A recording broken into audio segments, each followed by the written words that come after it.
Hey everybody, this is Brian Aiello. On episode number 25, I spoke with Alex C. McDonald. He is an English teacher in Switzerland by way of Australia. The guy has lived everywhere. Most impressively, in my opinion, is Rome. And right now he's in the French-speaking province of Switzerland. He has written a series, or he's writing he's writing a serial called Phantom 500. He has garnered 10,000 eyeballs, which in itself is very impressive. This is his third work. The first one he shelved, not letting anybody read. The second one is a YA series that's 2 books deep. The third one has yet to be written. It is on the Arabian Nights mythos. This one is a space opera. This smart guy. His contact information is going to be in the show notes, and with no further ado, I'm going to let him get into it. And here is Alex C. McDonald.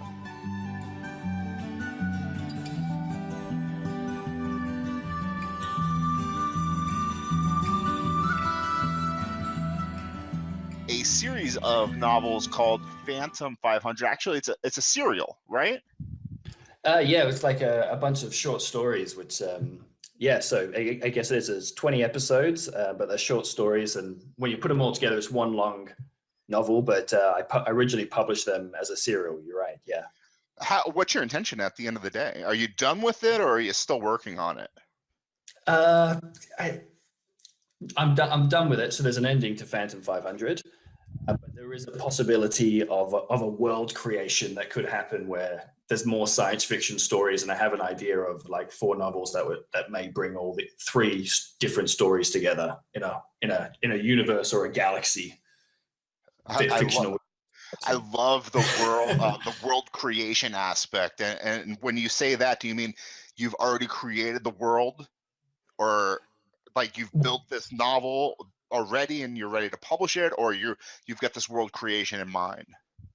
Well, Phantom 500 is published, but it's I have an idea for at least 2 more novels that will feature different characters but are in the same world, and they'll all come together in a 4th novel. But that's a possibility. So it's about a war. What did you call it? I was reading a little bit of the first one because you offer it for free on Amazon, right?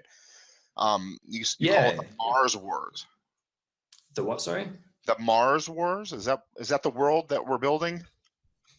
Yeah. Well, it's post Mars Wars. Post Mars Wars, and how it is. It's a bunch of it's set around like a crew who are actually mining water from one of Jupiter's moons called Europa, where there is frozen water. Yeah, and they bring it back to Earth, and it has age degenerating properties.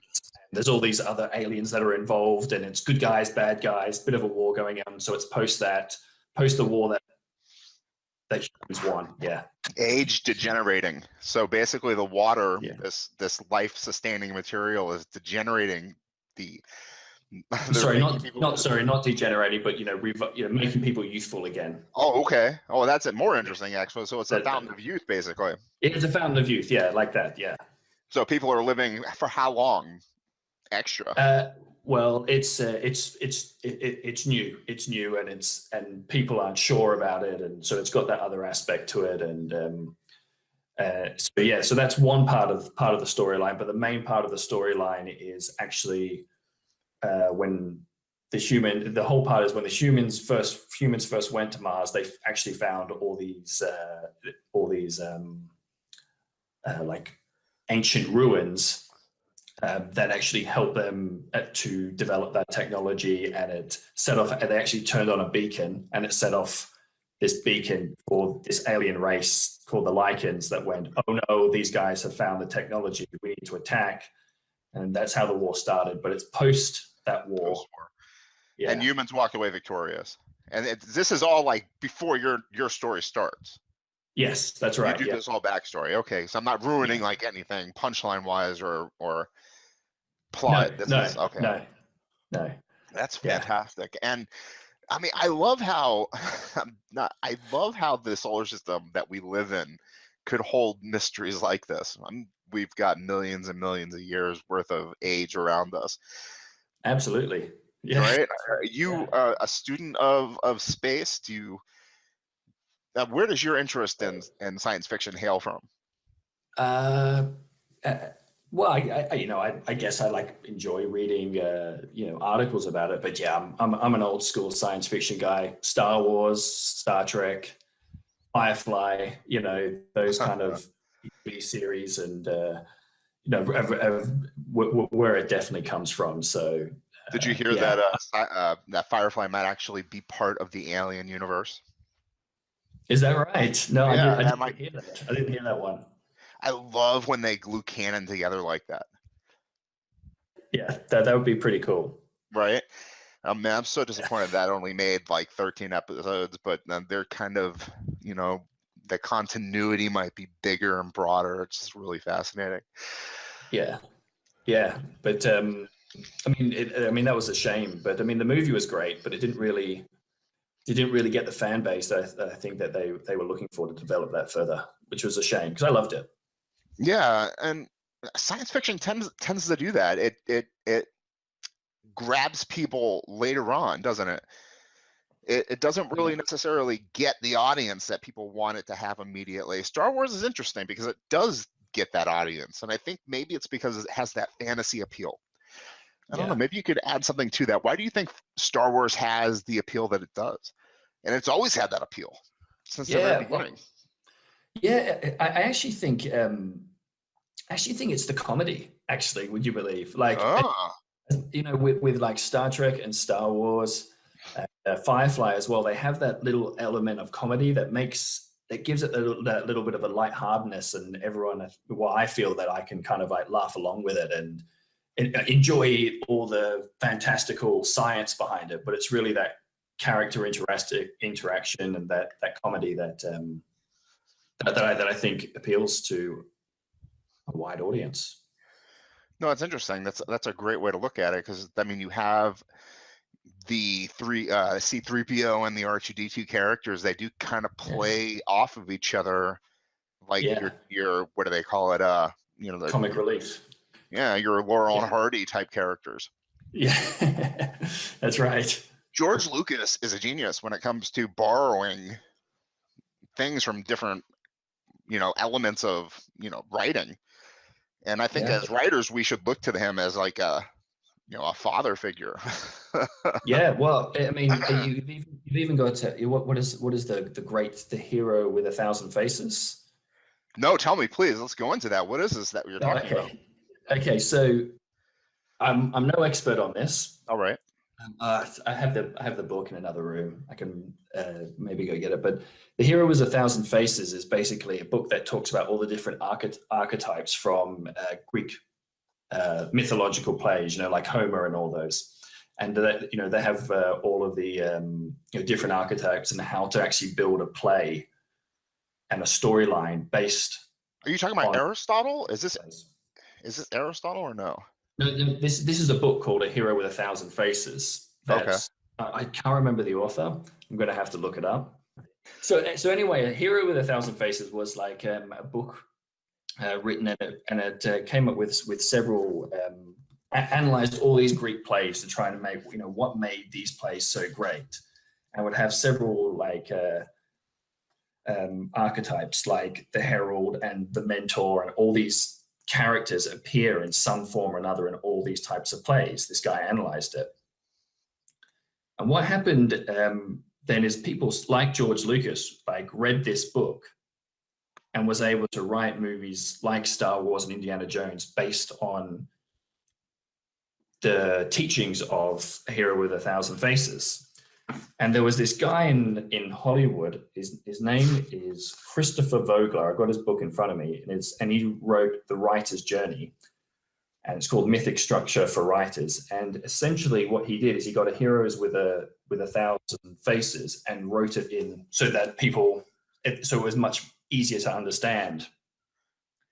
And so he's written all like the like a practical guide, the archetypes, the hero, the mentor. There's always a threshold guardian, and he writes and basically tells you how to write these stories. And this guy, I think, was working in like LA and in Hollywood in the 80s, and he wrote this pamphlet, and then movie studios were asking for it. And he's worked on like big movies like The Lion King and several big movies. But he said, you can apply my method to 90% of movies made, and they follow it because it's a winning structure.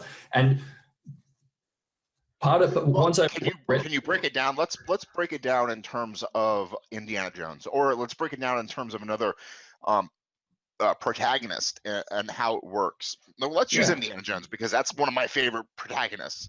How does it work for that? Well, there's stages of the journey. All right. Firstly, it starts off in the ordinary world, right? Everyone. Generally, it starts off like they're in some kind of ordinary situation, whether this might be at the beginning or it might be in the second scene. You know, sometimes in like movies like Indiana Jones, it's quite exciting, the first scene, but then it might go to like an ordinary setting where he's maybe teaching.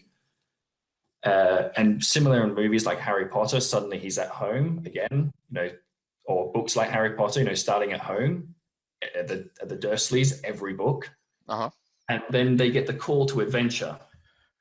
And so they have to kind of almost like go through the gateway. The hero has to go through the gateway away from the ordinary world to go into that call of adventure.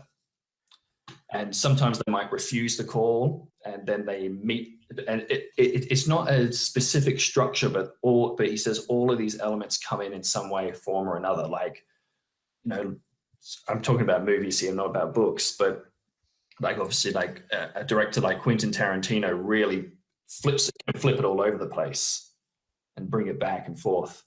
And so anyway, when they get to the call to adventure, they might refuse the call, but then they meet a mentor. We talked about Star Wars earlier. Obvious mentor in that is Obi-Wan, right? Obi-Wan, yep. Yeah, so Luke meets Obi-Wan. And so then they'll cross the threshold. So they may have refused the call to action, so they'll cross the threshold. They'll have tests and create allies and create enemies and approach their innermost fears and have to overcome them, have some kind of an ordeal, but then have like a reward. But yeah, sorry, I'm kind of just trying to flick through it right now and summarize it best I can. Well, this kind of works in terms of space operas too. Not long ago, I read something on, oh man, I can't even remember. I'm the worst with names. I'm actually the worst with stuff like this. I mean, it kind of gets glued up inside my brain and maybe I use it subconsciously, but I can't pull it out to save my life. But in terms of a space opera, you kind of have the same kind of thing working where you have like the vessel, the home base, and you have the Odyssey, and you kind of get pulled away from your home base and you're trying to get back there, and you have the reward structure. And I think in terms of your serial, you're kind of working in the same way too, where you have the reward. Maybe are you utilizing the same kind of structure in your work? I think it's like in the back of my head, because when I have it kind of here, and I you know, I read it a few years ago, but sometimes I might go to it, you know, if I get writer's block and try to figure out where to get inspiration, where it can go and how it may come together. So yeah, definitely use it. So writer's block is an interesting term. How do you write? Are you one of those outliners, or are you a no? So you're like everybody else, completely disorganized, throw words at the paper and then go back in and find the good stuff. Yeah, me too. I feel it. Yeah, are you too? Right? Yeah, absolutely, 100%. Oh, really? Yeah. I really am, man. I start with I maybe have a vague idea of where I want to end up, and I will work my way towards it. Yeah, I mean, I'm kind of the same. I kind of have, an idea, but then it builds. It builds Hmm. as I go. I've tried writing things down. I've tried planning things, and I figured. And what happens is I actually don't write the story. So instead, I just try to just write off the cuff. Just What pulls you though when you're writing? what? Sorry. What's the magnetism that gets you through the story? Because I mean, to me, writer's block happens when I don't really have anything that's going to get me through it. Hmm. When I don't like, my work in progress right now has no ending. My novel that I've got on my desk that I want desperately to finish, that's preventing me from picking up anything else that I've got in development, has no ending. I mean, I have all these characters, they're glued together at this juncture, but I cannot find an ending for it. And it's because, Right. I had nothing to begin with. The story that I just finished had an ending. I really couldn't wait to get to it. I mean, the Okay. entire story had this point that I just really couldn't wait to get to. And I got there, the Yeah. exciting denouement. I just could not wait to get to that point. Yeah.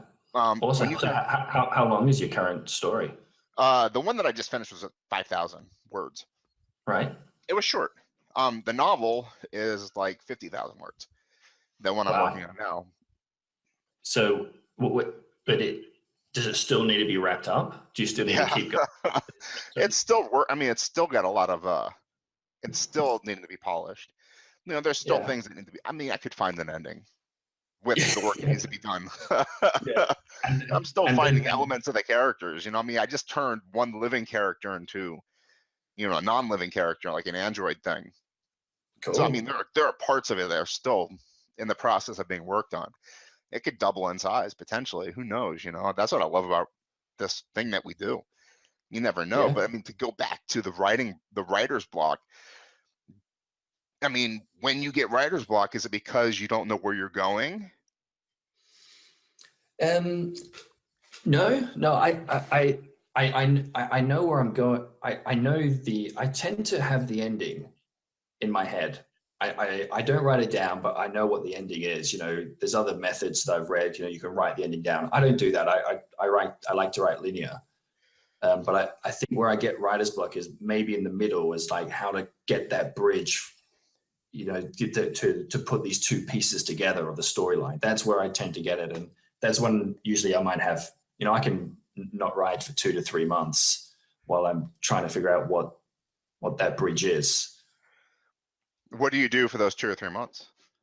The day job? Yeah, day job. Yeah. Yeah, you know what, I might not write it all. Might not write it all until eventually I feel it's the right moment. And sometimes it's something I might read or something I might watch, and then I just go, actually, looking for that inspiration that might tie things together. That's how. That's interesting. Do you feel like you get crushed by the story that you've already written? And what I mean by crushed is, like, say you've written, how long is oh, I'm so sorry. What is the serial That's okay. called again? Phantom Phantom 500. 500. Yeah. How long is Phantom 500 right now? I think it's a couple of hundred pages. So like 50,000 20,000, words. Yeah, 15,000. 50,000 words. Yeah, maybe. Yeah. Do you feel like you're crushed by 15,000 words? Like it's so long that it just feels like impossible to know what you've had already written? Do you know what I'm saying? With Phantom, it was different. I did it differently because it. Well, what happened is I published 2 young adult novels beforehand, which were fantasy books. Oh yeah, Series. I saw. Those are And before this Phantom is second to the I'm yeah, looking it at it now. is. I'm walking away. Like I said, I pace back and forth. So I'm like, oh, Yeah. stay at your computer, man. Let's actually do the research while you talk to the author instead of like going. It's called Jasimine Evans Yeah. So that's the and the Jasmine. Order of the Lamp. That you wrote Yeah. that first. I read that first. Yeah. And then, but Phantom kind of just came to me, and I just wanted to be able to try to build a bit of an audience. I was interested in science fiction and taking a little bit of a break from young adult fantasy. And so I actually would write one short story in like an hour and a half, Uh-huh. and maybe check it. And so I would give myself an hour and a half to write one episode. I called them episode, but really they're chapters. But I would write one episode and then I would publish it. And so now you can't get them individually anymore. I took them all down because I wanted to combine them all together. So you can get episodes 1 to 5 together, and then the 1 to 20 together as well. But originally, I was just publishing them individually just to get them out there and try to get some feedback from it. So that's how I kind of, I guess, I dealt with writer's block a little bit. Is then I had a couple of people who were reading it and emailing me and giving me feedback. So that was fun. I don't know what the YA is about. We'll get into that here in a second, but I gotta tell you, Phantom 500 sounds fantastic. Your world building sounds amazing. I really enjoy the premise of the Mars Wars, what that's based on. I like the idea of finding the Phantom of Youth. I love the idea that the whole solar system that we live in is filled with mysteries and we don't know what's out there. Yeah, absolutely. Kind of it's just a wonderful concept to me. Yeah, it's true, right? I mean, every day NASA are finding potentially new planets that are in the habitable zone. So you never know, right? You never know what's out there. I mean, I like to write about the, I mean, basically just there's engineering, and then there's, I don't know, I'm using that in terms of your magic. I mean, there's magic realism, and using that magic realism as your kind of your fantasy base, and then just writing this whole thing and the reality that we live in, instead of your dwarves and your elves, just kind of like throwing it all out and just basically using the solar system as your, you know, Lord of the Rings. I mean, I'm basically just throwing words out there. I'm trying to make sense, and it's not coming. But no, I get it. I get it. I understand. Yeah, absolutely. Like using a world, you know, it's almost like the genre of urban fantasy, but within solar system. Yeah. I mean, I don't know what you do for a living. Maybe you're a, you know, math person or something, and you know the science behind it all. But you know, unfortunately, I got my degree in creative writing, so I never know that stuff perfectly. Yeah, I'm really interested in it. It's really fascinating. Yeah, I do not. I'm actually a primary school teacher. So, okay. Yeah, so no, I did not do a degree in science, but I'm kind of fascinated as well. You know, a little bit of all the conspiracy theories that go on as well, and is it real? You know, and so I kind of find what kind of inspired me about that is, you know, like people sort of saying, oh, there are pyramids on Mars. Oh man, there's a face on Mars, and I started thinking, well, how cool would it be if when they actually got there, they actually did, you know, when astronauts got there and they really did start exploring it, if they actually did find something, actually found some how disappointing is it going to be when they find that it's not, right? I mean, you know what it was?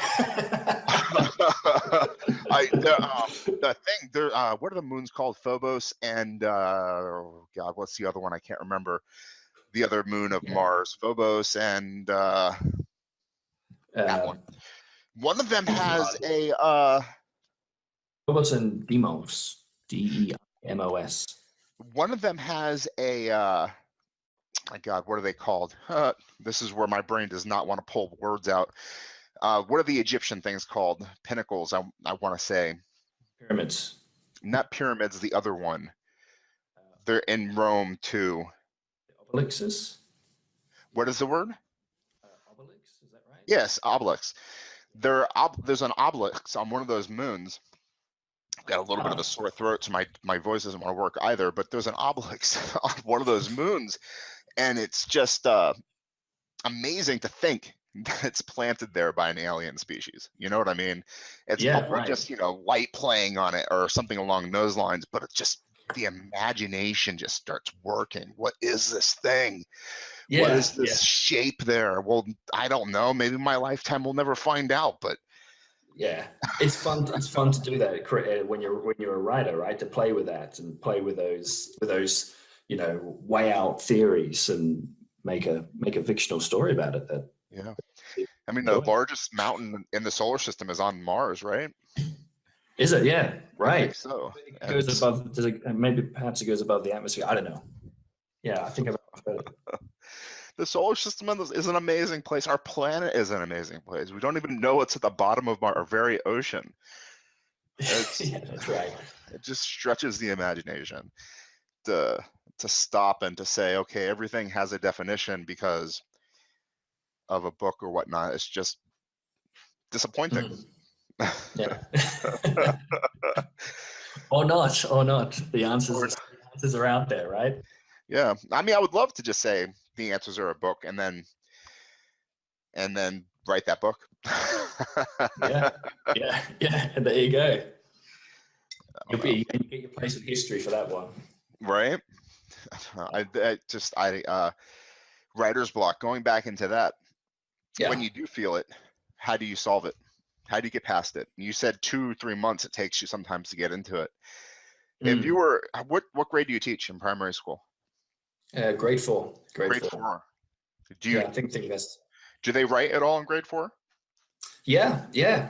Actually, I did a really cool project actually recently where I actually published a whole bunch of short stories by 6 to 11-year-olds onto Amazon, and they loved it. They had the kids. It was a volunteer thing. Like, hey, who wants to write a short story? I'm available at lunchtime if you want to come in. Some kids did, some kids didn't, and so I was able to sort of give that kind of experience of self-publishing to them and make cover and put it out there. And there's been a couple of downloads here and there, but I enjoyed the fact that it was to publish a book and be able to express themselves creatively.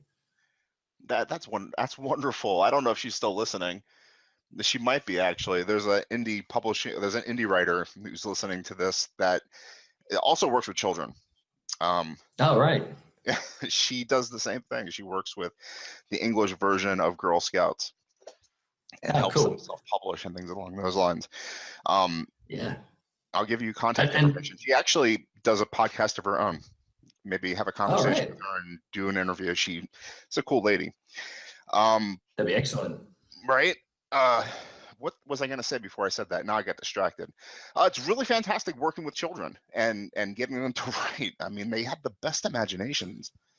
Yeah, so some of the stories that were coming out, like there was this, one story was written about, it was really there was something really heartbreaking about a kid losing their mom, and then there was other stories like science fiction. There was some like comedy stories, and then just some like realistic fiction, just problems on the playground type scenarios. So it was really cool. It was cool to see the range and just give them the opportunity to express themselves creatively and get it out there for them.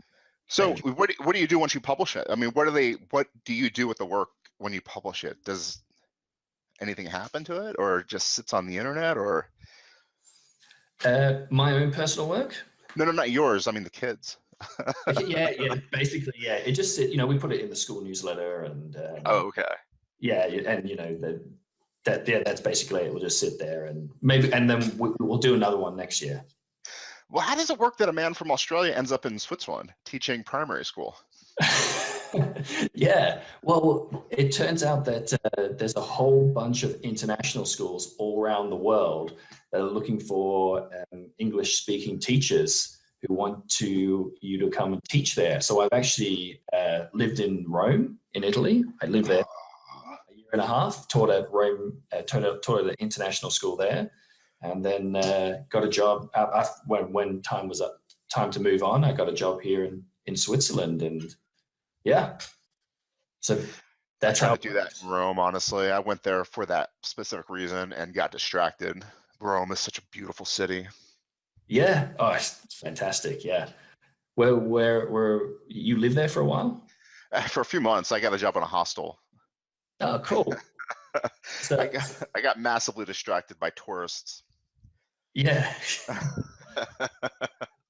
and they like to party at night and do a lot of walking around and drinking the beer. And I ended up not applying for any jobs and just having a lot of fun. It was a good experience. The social life is pretty good there.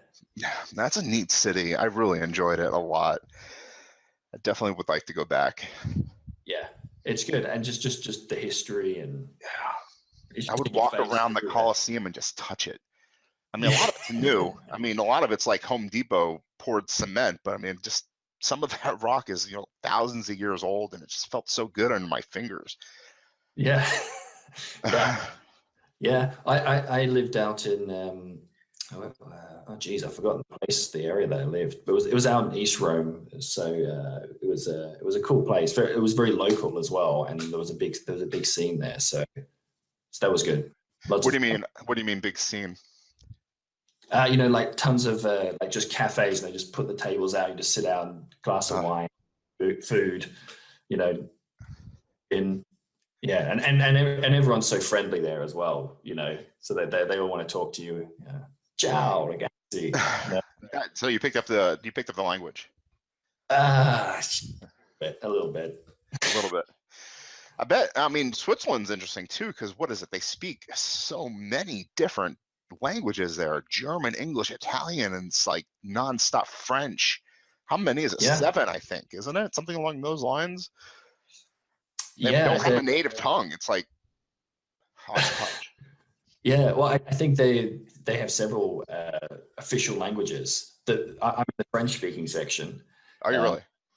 Yeah, and then there's the German-speaking section and Italian, and they have a few other languages as well. So how long have you been? How long have you been in Switzerland? 5 years. 5 years now. Oh my goodness. Yeah. Yeah. Where are you going? Are you living there now permanently, you think, or are you going someplace else? Well, I've got no end to it right now. No end to it. So I said 5 years, and I'm really enjoying it here. You know, it's a good place to be. I have a couple of kids, so the nature and the parks and stuff are great on the weekends. Yeah, it's a good lifestyle. So you married into Switzerland? Pardon? You married into the Switzerland culture? Do you mean my wife? Yes. Is she Australian? No. Or?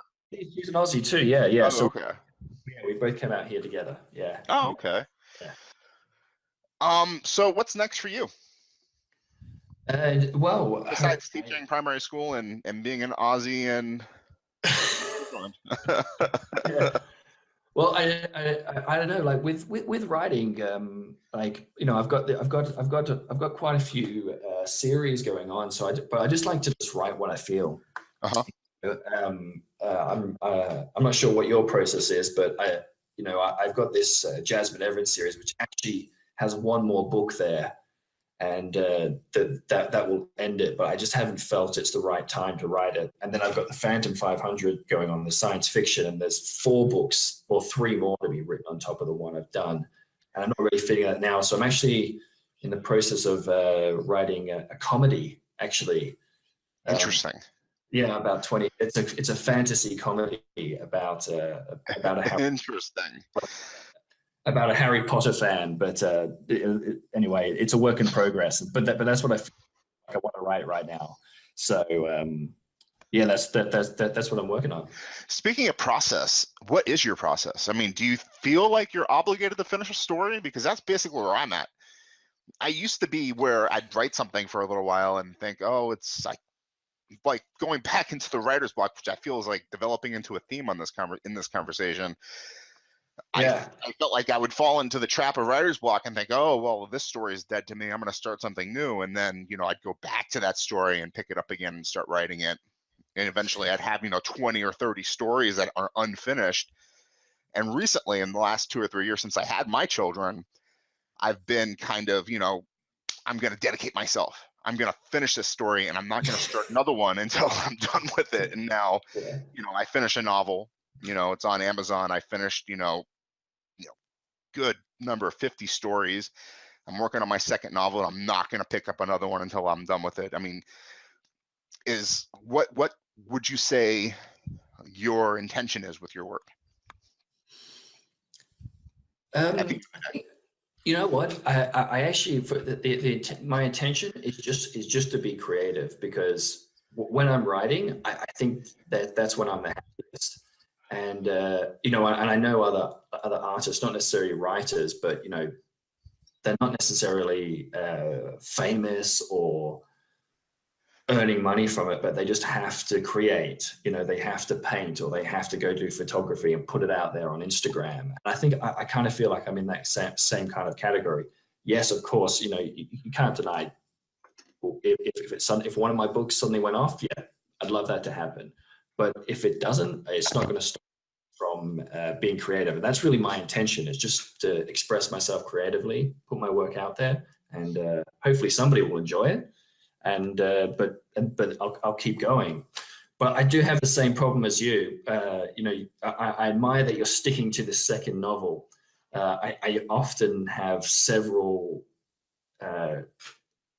stories going on at the same time, and I might write 5,000 words in one, and 7,000 in another, and 6,000 in another, and I've got this like plethora of ideas going on, and time spent writing the first part of a book until I really go over that threshold. And I think for me, the threshold is 10,000 words. When I get past 10,000 words, that's where I feel, okay, I might see an ending to it. And then when I get past 20, it just seems to just start flowing. And I just got past 20,000 words with this comedy that I'm writing about a week ago, and now I'm up at 25 already, you know, so I feel that it's going to flow, and I'm going to finish this one. But in the meantime, I just have all these other novels in files and ideas that didn't take off. What's the longest work you've ever? I don't know. What's the longest work you've ever? I can't say finished, because I guess you've never gotten past that 20,000, right? Oh no. So Phantom is 50,000 words. Oh, okay. Yeah. Jasmine, the first Jasmine is about 51,000, and I think. And Jasmine's done, right? Sorry. Jasmine's finished.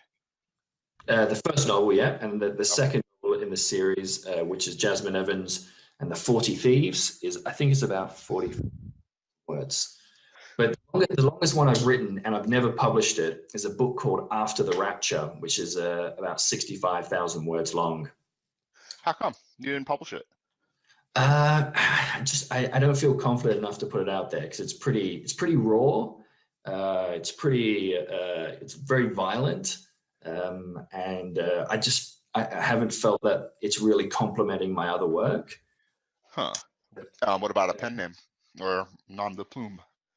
Yeah, I've thought about that as well, but it's not. I don't feel it's not the right time to publish that, which is kind of weird for me, because the other three novels, once I've finished the ending, I've been really like, I've got to get it out there now. I wanted to see this published. Let's get this going. Let's get on Amazon. Let's get on Smashwords and put it out there to the world, and see how it goes. But yeah, After the Rapture has been sitting on my hard drive for 4 years now, and I sometimes go to it and start feeling I want to publish it, and then I restart reading it.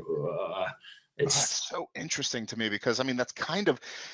I spoke one of my earlier podcasts. I spoke to a poet, a friend of mine from college, who had written something, her first novel, 70,000 words, and she said, "No, I hate this thing. I'm going to put it on my hard drive, or I'm printing it out, and it's sitting on my bookshelf, and I will never ever let anybody read it. And I hate it." And for me, it's like, I love everything I wrote. Maybe it's narcissism, you know what I mean? maybe I'm just like in love with myself to the point where everything I write is complete and utter wisdom and gold or something. But I would everything I write is like my child or something. I would send it to everybody in the world if I could. But to have like 70,000 words and say, "Oh, I just can't. I'm not going to do anything with it," is like sacrilege to me, almost, in a way. Yeah, I just can't imagine it. Yeah, well, I think for me, it's like, it's pretty. Is it self-criticism? Do you think it's a wisdom that you have that I lack? No, it's more that it's R-rated, and I'm worried about it any backlash with it, because a couple of people have read it and said that it's really good, and then another friend read it and went, yeah, this is pretty, there's some interesting things in this, because it's about, it's a Christian fantasy, and it's about the rapture happens and people go up to heaven, but there's a whole bunch of humans that get left on earth, and basically the gates of hell open and these monster type demons take over the earth, and it's pretty brutal. The demons just encapsulate everything bad with the demon characters, everything bad with the world.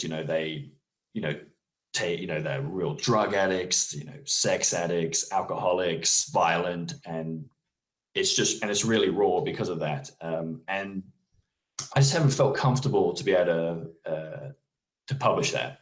Mm-hmm. That's interesting. Do you think ever you'll get to that point, or do you think it's always just going to be one of those, I guess they call them chess books? Yeah, it could be. It could be. I've never heard this saying before, chess book. It could be, but I feel like I need to build up a bit more of a, maybe a fan base or a readership before after the rapture sees the light of day. No. So people go, hey, this is, just in case, who go, wow, this is different to what Alex normally writes. This is really different. We like his other stuff, or they'll go, wow, this is really this is great. Anyway, especially if you've got like a youth oriented first series out there. I mean, yeah, that's right. Well, we have yet to even talk about Jasimine Evans, and I'd like to now, if you wouldn't mind. Let's talk a little bit about your first series. Where did that come from? Where did that? It seems like it has a Middle Eastern flair to it. I would think it has like genies and the magical lamp and. Yeah, absolutely. So the premise of the story is there's a called Jasmine, and actually set the first story in Australia, in a beautiful town in the south of Western Australia called Albany. It's on the coast. I just love this town, and so I. Well, you say the coast, and Australia's an island, my friend. I don't know which one you. So the southwest. Anyway. Oh, okay. That's regardless. I'm going off a tangent here. Anyway, the premise of the story is Jasmine has been traveling with her dad all around the world all her life, and then it almost like he's running from something, but she doesn't know what. He's a single parent, and so they end up in Albany, and basically eventually it comes out that she is the descendant of Aladdin's genie, and which basically means, so going back to the original story of Aladdin, is so what I used as my world building is when Aladdin used his final wish to free the genie. Are you familiar with the Aladdin story? It's pretty. Well, the Disney version. I mean, I guess the 49. What's it called? The 40 Nights. I've done that one too. yeah. So anyway, the pop culture version of Aladdin. Okay. Aladdin. So Jasmine's a part of that too. Yeah, and in 1,000 Nights as well, the original ones, Aladdin uses his final wish to free the genie. And so what I said is that so the world building is that not only did the genie become free of the lamp, but he also became mortal. However, he didn't lose his powers to grant wishes, so he could grant his own wishes if he wanted to, or if he wanted to grant wishes for people, he could. But he became mortal, which means he eventually died. But he had a child, and that child had another child, et cetera, throughout history. And Jasmine is the descendant of Aladdin's lamp, and her mother, who died when she was young, was the genie, who then, when she died, the powers got passed to her. And there are people out there who have got the lamp who want to get Jasmine back in the lamp, and that's the premise behind the story, to sum it up real quick. What's your intention? Is it, I mean, you have, to go back 5 minutes ago, which of course my brain did not soak any of that, what you just said in. Okay, sorry. You have one more book that's coming out, right? Did you say? There is one more book that needs to be written. Oh, written. But I have not written much of it. And so, because I'm distracted with some other projects right now, because as I said, you know, just like to feel what I want to write, and right now writing a comedy is the right one. So do you think you'll ever go back to it? Yeah, absolutely. It will be finished one day. But right now there's 2 books in the series, and so yeah, there's 2 books in the series, and there will be a third. There will be a third one day, which I think will be called Jasmine Evans and the Cave of Wonders. But the Cave of Wonders is only used in the Disney version, and or it might be called Jasmine Evans and Aladdin's Cave, where she will have to eventually go back there somehow. But I'm probably, if anybody is interested in reading, I don't want to spoil it too much. So where can people go to read your stuff besides, I mean, is it just Amazon, or is it more so other places? Well, I definitely prefer people to head on over to Amazon. It seems to be the best portal, right, for downloading it. But it's available through Smashwords and iTunes and Barnes and Noble. iTunes? Yeah. Do you have audio versions of your books? No, I don't. I haven't gone down that path yet. Have you? No, I've tried to read my stuff. I get like, I like try to edit myself as I'm reading. It gets very bad. This is not how this meant. I meant to say it. Damn it! And I start like writing. It's not good. Actually, I did one audio thing on YouTube and put some art to it, and it didn't work out too badly. It was an older story. I didn't do it again though. It just takes too much time, too much effort to do the art projects too with it. Do you do your own art?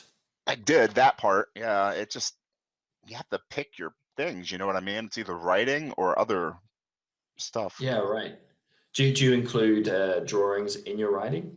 No, it just takes too much time. I can't devote that much energy to it. Yeah. It's like I could do I love to do the art, but then you spend all day on it, and it's like, oh, I didn't do anything else today. It's like, oh man. Yeah, it's hard editing, you know. I mean, that's the hard part about the writing. First drafts are great until you look at what it's written and there's squiggly red lines all over everything. Like, yeah, I know, right?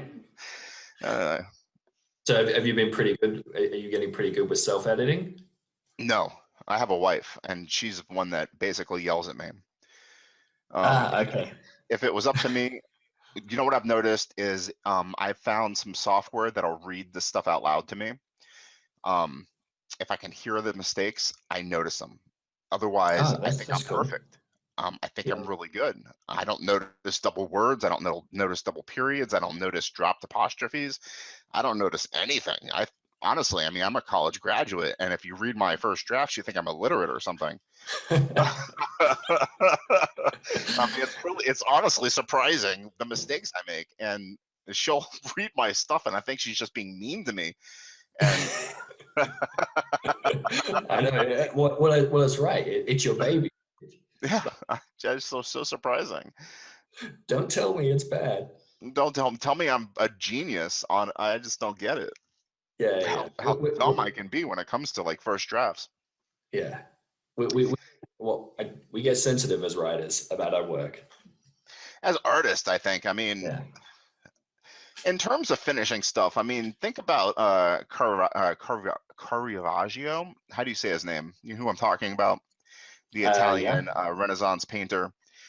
He finished so many gorgeous paintings. I'm thinking about Mary Magdalene, the piece that he did. Recently, I put that picture on Twitter. Such a beautiful painting, but he was condemned for it because it was a corpse that he pulled out of the Tiber, right? Right. and he convinced, you know, himself to finish this painting. But if he had stopped midway through it, the world would never even known that he had decided to paint something like that, or a Starry Night or something along those lines. I mean, the great artists have committed themselves to their projects and saw them through. Yeah, it's the artist's curse, isn't it? No one will know you until you die. That's it, right? Nobody will know you until you finish your stuff. I mean, Yeah. half-finished stuff nobody cares about. I think that's what matters more than anything else. Yeah.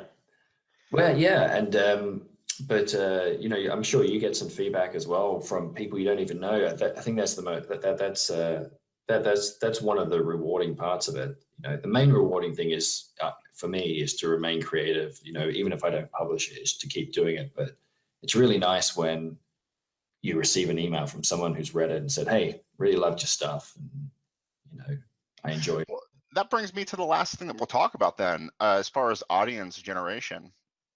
Do you think that do you have a nice set of eyeballs on your stuff? And I guess I'll leave it at that. I mean, do you think that you've been able to generate a big audience for your literature, for your work? I found, you know, when I'm giving it away for free, like I gave away a lot of Phantom 500 for free, so it was really cool. I've got like 10,000 downloads for it, which is That's nice. So I mean, they're not paid downloads, but it's really good to get that kind of. Well, how'd you do that? I mean, even giving away stuff for free seems impossible sometimes. How'd you get 10,000 people to take your stuff for free? Well, I think it was because I was just publishing it bit by bit, you know, one episode at a time, and I was trying to end on a cliffhanger on every single short story that was published in the series, and but perhaps that was what was keeping people interested. So that was a little bit of an experiment that I did to try and see if I could build an interest in my work. And but you realize 10,000 is like a huge interest. Yeah, I know, right? That's like success, dude. It's like really nice. Yeah, it has been. It's really good, and so you know that's a formula that I tried out, and also I always because I found as well, you know, I'm sure you are a part of many online author groups and you're talking to people, and people are saying they're having a lot of success. And when I really start having a look into why are they having more success than I, they seem to have like minimum 8 full-length novels out there. And so they're able to constantly be, having giveaways and, getting the readers interested. So, I think, it's just the beginning of building an audience. I'm not quite sure where I was going there. No, I think where you're going. I mean, let's say you're Alex C. McDonald. You've got Phantom 500. You've got 7 episodes. How did you get 10,000 guys to download your deal on Amazon? Well, I don't know. Oh no, it wasn't on Amazon. Oh, so some of them were on Amazon. So some of them were through free giveaways, also through Smashwords. And so the thing is with Smashwords, you can give it away for free. You can make the price free constantly, and they'll make it free for you on iTunes and Barnes & Noble as well. So through, I just tweeted sometimes I did a post on my Facebook page. Did you start with a lot of Twitter followers? No. So I built it up. I tend to follow other authors. They'll follow me back and they'll tweet my stuff. I'll try to retweet their stuff. It's all kind of it's coming up to now where I think I'm probably going to publish my 4th book this year. I think I might have a little bit of a formula in my head going on of what you've got to do, but I haven't actually tested it out myself of how to get people interested in your work. And anyway, what it is that is from what I've read from the other guys who are a little bit, who seem to be more successful, where they're getting people actually, paying money for their books and they're selling lots of copies, is they've got a website running, they're blogging regularly, they've got Twitter followers and Facebook followers. You've got to have all those elements, right? Yeah. That seems to be. But you're not doing that though, are you? Well, I don't blog, no, but I plan to for the next one that I do, and so. I guess what I'm hinting at, I mean, I know you have a really awesome premise. A Phantom 500, the story that you told me, and you did it in less than 500 words. In terms of your elevator spiel, you have a brilliant one. I mean, you did something, that comes from lore, Phantom of Youth. It's on Europa. You have a basic story premise where there was a war for the Phantom of Youth. People are living longer. People want to live for longer. You did it in a very short amount of time. I'm interested. I want to read more. And you're giving it away for free, so I'm going to get hooked, right? So, I mean, yeah, it's kind of a good story. I can go someplace, get it for free. I can read a few episodes, and I'm going to, if I'm hooked at those end of those few episodes, I'm probably going to give a few bucks to continue reading, right? So it's not necessarily luck. It's good storytelling. Yeah, Because already I'm interested. And not only that, but I got to tell you, my friend Emma Hardcastle, who's listening, downloaded your book just based on this conversation. So, I mean, awesome. Right? I mean, you've got something. You've got the Big Mac, and I'm just looking at your name, and Big Mac came to mind because. Yeah, that's okay. You've got, it happens to me all the time. You've got the magic recipe. I mean, you've got. Well, thanks. Yeah, obviously. One of the cool things that happen, actually, because Amazon don't allow you to have your book permanently free. They let you give it away 5 days in a 90-day period, but it's free now in the USA, and it's on Amazon USA website. It's also free on the United Kingdom Amazon webpage, not through me, but through people going. Sorry, episodes 1 to 5 is free. Sorry, let me correct that. Episodes 1 to 5 is free on those websites because people have gone through and done a price match with iTunes and Barnes and Noble and said, hey, Amazon, you can click on something on Amazon and say, hey, it's actually free on these websites. Can you price match it? And Amazon has, and I haven't done any of that. I don't even know who did it. If anybody did do it, thank you, because I regularly get. So that kind of gets people in because it's a free science fiction book. And what I have at the end is I say, if you leave a review for Phantom 500 episode 1 to 5, I'll also give you the whole entire series for free. Because I'd love to see people putting up reviews. So I've already had a couple do it, but this is another thing which I've been trying to do. Because to build up the readership as well. Yeah. There's a guy named John Scalzi who also says he has no books in his chest. By the way, he's published them all.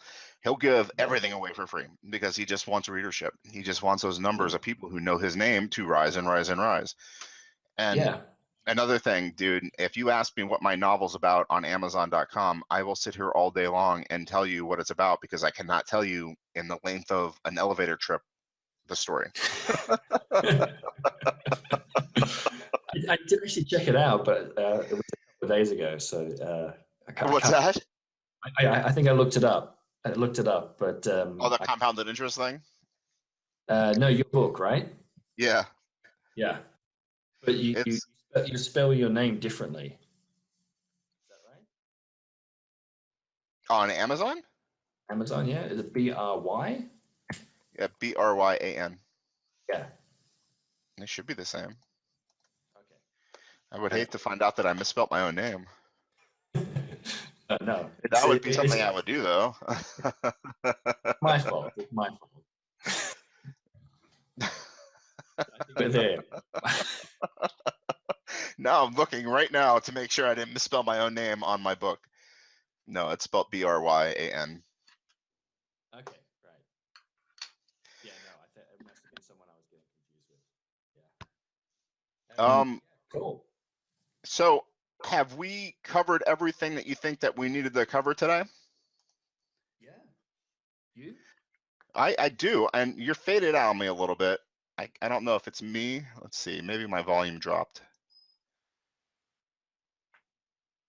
Have you disappeared entirely? No, I haven't. Oh, there you go. You're back. Yeah, I got up for a little while then. That's perhaps me. I'm back now. Excellent. All right, man. Alex, I really enjoyed talking with you today, and I wish you all the luck in the world, even though you have 10,000 readers and I have like 3.